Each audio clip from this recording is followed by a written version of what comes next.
उमात्मा त्वं गिरिजामति सहचरा प्राणा शरीरं गृहे पूजा ते विषयोग भोग रचना निद्रा समाधि स्थिति संचारा पदयो प्रदक्षिण विधि स्तोत्राणि सर्वा गिरौ यत् यत् कर्म करोमि तत्तत् अखिलं शंभो तवाराधनम।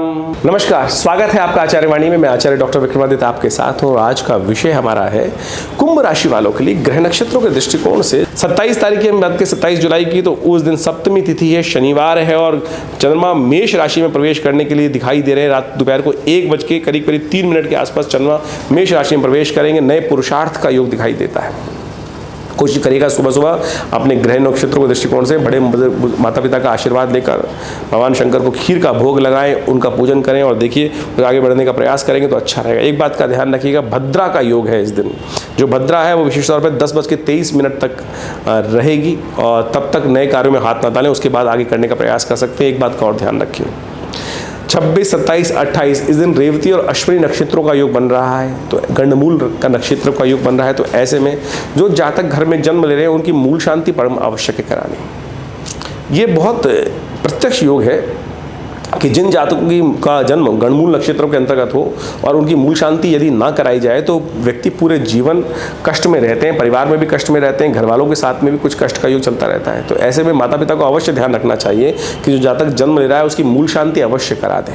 ये हमने कई बार अवगत कराते हैं और समय समय पर आपको पंचांग के अनुसार से बताते भी रहते हैं किन किन राशियों में कब कब कौन कौन सी तिथियों में ये गणमूल के योग बन रहे हैं, तो ध्यान रखना चाहिए।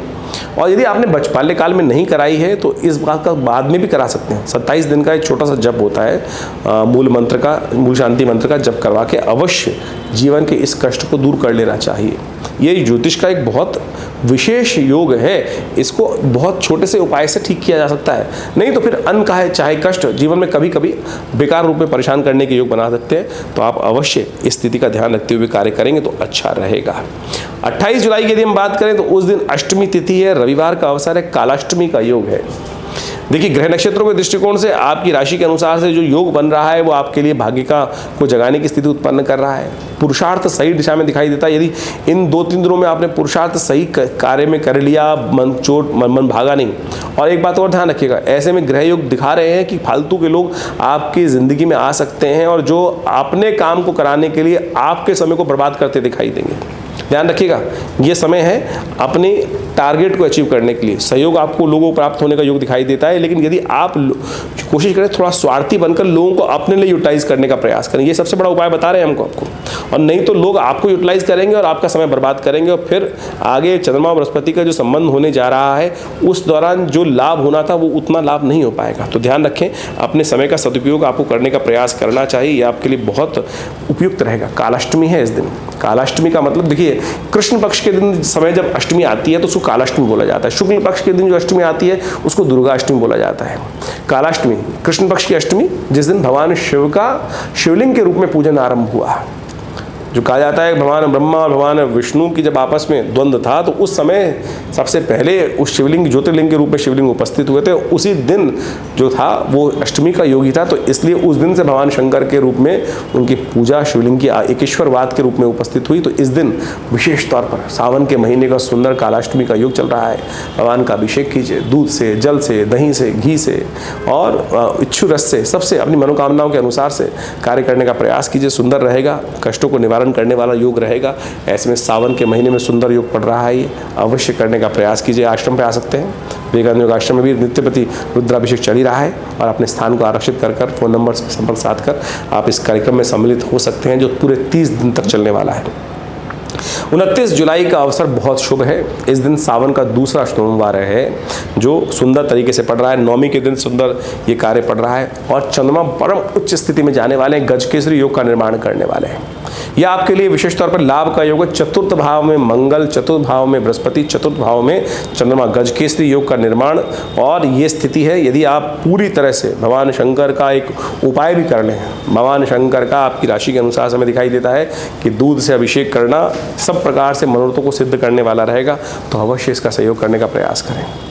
हमारे आश्रम में भी जो इसे कहा कि सुंदर रुद्राभिषेक का विशाल कार्यक्रम है, जो आप भी ज्वाइन कर सकते हैं अपने स्थान को आरक्षित करके। यदि बहुत दूर है तो अपने नाम से भी करा सकते हैं, आपकी मनोकामना सिद्धि का योग बनेगा। 30 जुलाई 10वीं तिथि मंगलवार का अवसर, ग्रह नक्षत्रों के दृष्टिकोण से गजकेसरी योग का पूर्ण निर्माण, ये आपके लिए कहीं ना कहीं से लाभ की स्थिति उत्पन्न करता दिखाई दे रहा है, लेकिन जाकर आपको चीज़ों को विशेष तौर पे एक्सपेडाइट करना पड़ेगा।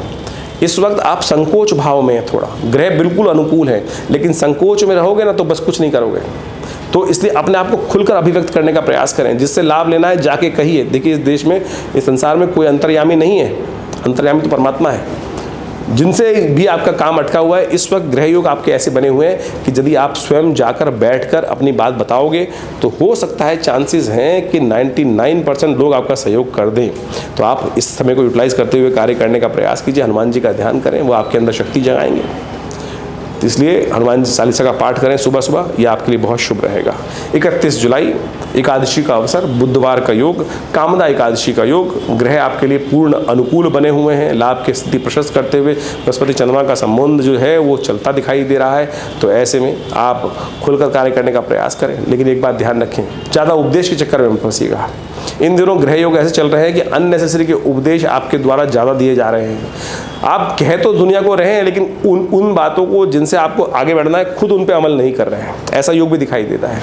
तो इसलिए थोड़ा सा अपनी बातों को समझते हुए अपने उन शिक्षाओं को अपने लिए भी अनुग्रह करने का प्रयास करें, उनका अनुग्रहण करने का प्रयास करें तो अच्छा रहेगा। तो इस प्रकार से ज्योतिष की जो गणनाएं हैं वो बहुत प्रत्यक्ष है।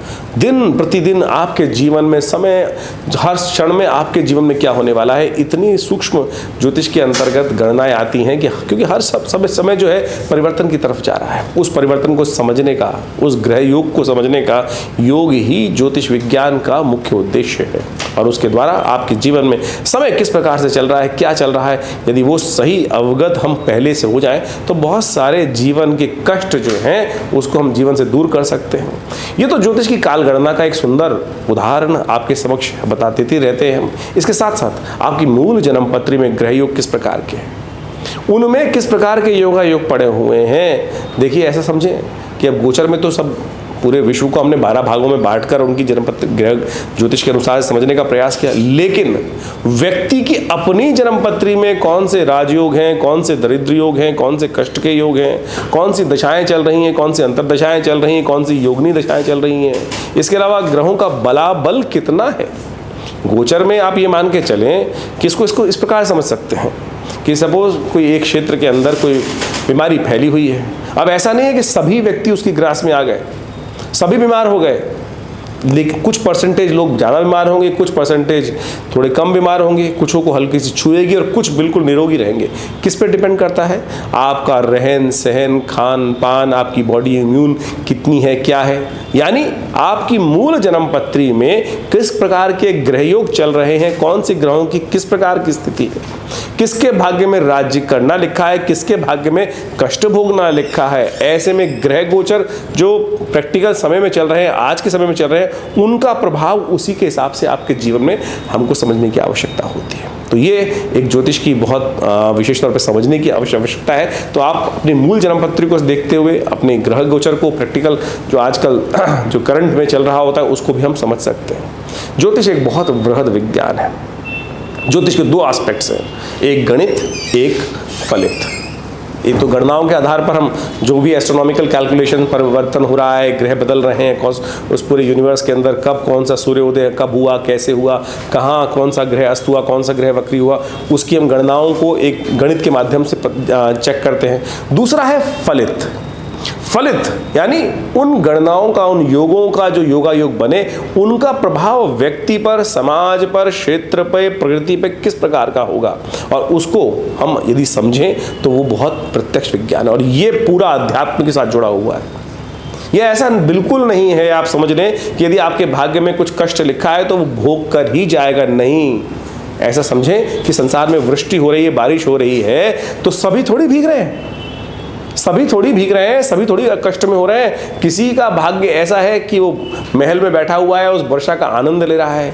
किसी का भाग्य ऐसा है कि उसी वृष्टि में, उसी क्षेत्र में बारिश होकर वो ओले बेचारा झेल रहा है, उसके पास छत तक नहीं है, छाता तक नहीं है। ये सारा का सारा आप समझ लीजिए आपका कर्म, ये कर्म के हिसाब से है कि उसने कर्म किया, दूसरे व्यक्ति ने कर्म करके अपना सुंदर मकान बना लिया, व्यवस्था बना ली। तो ये कर्म के द्वारा आप परिस्थितियों को चेंज कर कर दुख को सुख में परिवर्तित कर सकते हैं। हाँ, उसके साथ उल्टा भी हो सकता है, यदि दुष्कर्म करोगे तो सुख जो है वो दुख में परिवर्तित हो सकता है। तो इसलिए इन काल गणनाओं को समझना परम आवश्यक है। ज्योतिष ने इन्हीं समस्त योगा योगों को हमारे ऋषि मुनियों ने सुंदर तरह से व्याख्यात करके अनंत हजारों लाखों ग्रंथों का निर्माण कर कर उन योगा योग को वहाँ पर समझाने का प्रयास किया। पाराशर, होरा, जैमिन, ये सारे के सारे अनंत जो ग्रंथ हैं, इन सब की जो गणनाएँ हैं बिल्कुल अद्भुत है। कैसे उस ग्रंथ में लिखा हुआ एक छोटा सा योग आपकी कुंडली में जब हम देखते हैं तो बिल्कुल फलीभूत होता है। सेम तरीके से जो वहाँ लिखा गया कि इसके जीवन में इस प्रकार की स्थिति बनेगी, और वही जब देखते हैं सूत्र लगाकर तो बिल्कुल प्रत्यक्ष बैठता है। यही चमत्कारिक प्रभाव है, ये हमको अच्छा गहन शोध अध्ययन करने के उपरांत चीज़ें समझ में आती हैं। तो आप बिल्कुल ज्योतिष को कपोल कल्पित कल्पनाओं में ना समझें। बहुत सारे लोग हैं जो समय समय पर आकर आपके मन में मानसिक तौर पर विचित्र विडंबनाएं उत्पन्न करने का प्रयास कर सकते हैं। तो आप यदि आप भारतीय संस्कृति में विश्वास रखने की बात करते हैं तो बिल्कुल प्रैक्टिकल। हमें भी कई बार लगता है, कई बार व्यक्ति आते हैं कि जिसमें बहुत हज़ारों लोग हैं और सब चीज़ें नहीं, तो उसमें कई बार लगता है कि ये योग क्यों नहीं कट रहा है, लेकिन उसका भी एक रीज़न होगा, हो सकता है शोध के बाद वो समझ में आ जाए। तो आपको इन सब चीज़ों को समझना चाहिए। देखिए, अविश्वास जगाना तो बहुत छोटी चीज़ है। किसी भी चीज़ को अगर आपका विश्वास है, बोलो नहीं मैं विश्वास नहीं करता, मेरे करने ना करने से, आपके करने ना करने से वो सिद्धांत नहीं बदलते। ज्योतिष एक प्रत्यक्ष विज्ञान है और हमने इसको बहुत शोध कर कर देखा, और जब हम प्रेडिक्शन करके बताते हैं लोगों को, उस वक्त तो व्यक्ति को लगता है, मैंने बहुत बार अनुभव किया, बाल्यकाल से ज्योतिष के अंदर बहुत पिताजी के साथ रहते रहते बहुत अध्ययन, बाल्यकाल से ही 5 वर्ष की आयु से ही ज्योतिष में इंटरेस्ट जगाया पिताजी ने, साथ में जोड़कर बैठ के ज्योतिष को पढ़ना, सीखना, समझना, बताना सब सिखाया। और जब हम वो बोल देते थे तो क्या होता था, वो बाद में पता चलता था कि लोग उस वक्त तो कई बार रुष्ट होकर चले जाते थे, अरे क्या फालतू डराने की बात कर रहे हो, 5 साल बाद आएगा व्यक्ति, 10 साल बाद आएगा। एक व्यक्ति तो ऐसे थे, मेरे पास जन्मपत्री दिखाने के लिए आए और हमने जो बताया कि अरे चले गए रुष्ट होकर। बाद में 1 साल बाद आए, बोले हाथ पकड़ के रोका क्यों नहीं था, हाथ पकड़ के रोका क्यों नहीं था कि महाराज ये मत करो। क्या जब समझाने की कोशिश करूं तो समझते हैं व्यक्ति। तो आप समझें, ज्योतिष बिल्कुल प्रत्यक्ष विज्ञान है और इस बात को हमको समझना चाहिए। मैंने एक बार नहीं हजारों बार इस प्रकार का अनुभव किया है कि व्यक्ति के जन्म कुंडली में बिल्कुल प्रत्यक्ष योग हैं और वो बताया, और व्यक्ति नहीं समझ में आती। कई बार जो समझ जाते हैं वो अरे न्यारे करवा लेते हैं, बच जाते हैं, कष्टों से निवृत्ति के योग बना लेते हैं। तो इसलिए विश्वास करें। मंत्र विज्ञान, यज्ञ विज्ञान, मंत्र जप, जितने भी शास्त्र में उपाय बताए गए हैं औषध विज्ञान के माध्यम से, वो सब के सब प्रत्यक्ष चमत्कारिक काम करते हैं। हमने तो ऐसे ऐसे अनुष्ठान की देखे हैं कि कुंडली में जेल जाने का योग बिल्कुल साफ साफ दिखाई दे रहा था। भगवती दुर्गा जी का प्रयोग जैसा अनुभव है वो किया, आरंभ कराया गया, कैसे कष्ट कट गया, कैसे कष्ट कट गया कि बिल्कुल उस व्यक्ति को सजा होने के पूर्ण योग थे। लेकिन जब उस अनुष्ठान को, पूजा को, दुर्गा जी के उस खास अनुष्ठान को कराया गया तो वो कष्ट निवृत्ति का योग बना। ऐसे एक नहीं, मैं बहुत इतने सालों में अध्ययन ज्योतिष के बाद आज इस उम्र में हूँ तो 40 साल का तो खूब अच्छे से देखा है मैंने। बहुत अच्छे अच्छे लोगों को देखा है कि किस प्रकार से लोगों परिवर्तन का योग बना। 50 साल की आयु हो रही है तो बहुत चीज़ों को शोध कर कर समझने का प्रयास किया। तो आप इन जनरल लोगों की बातों में, सो कॉल्ड लर्नेड लोग जो हैं, आज आपके मन में विचित्र विडंबनाएं भारतीय संस्कृति के समक्ष में रखने का प्रयास करते हैं। बहुत सारे लोग होते हैं, तो आप इस बात को हटा दीजिए, आप अपना लाभ लीजिए ज्योतिष विज्ञान के माध्यम से। और हमारा विवेकानंद योगाश्रम इन सब संबंधों में बहुत अद्भुत प्रकार से कार्य कर रहा है, बहुत सारे क्षेत्र में कार्य कर रहा है, चाहे वो मंत्र विज्ञान है, चाहे वो यज्ञ विज्ञान है, चाहे वो योग है, चाहे वो आयुर्वेद है। इस संस्थान के द्वारा पिछले करीब 60-70 सालों में बहुत सुंदर प्रकार से रिसर्च ओरिएंटेड ऑर्गेनाइजेशन के तौर पर कार्य किया गया है। हमारे आश्रम पर नित्य आज भी 8 घंटे यज्ञ होता है हर रोज़। और अभी जो समय चल रहा है बड़ा सुंदर चल रहा है, सावन का महीना चल रहा है। सावन के महीने में पूरा हर रोज़ भगवान शंकर का दिव्य रुद्राभिषेक कराया जाता है, दिव्य रुद्राभिषेक। और हर सोमवार, 5 सोमवार इस सावन में पड़ रहे हैं, और 5 सोमवार पर एक सामूहिक तौर पर बहुत सुंदर कार्यक्रम रहेगा, आप उसमें सम्मिलित हो सकते हैं।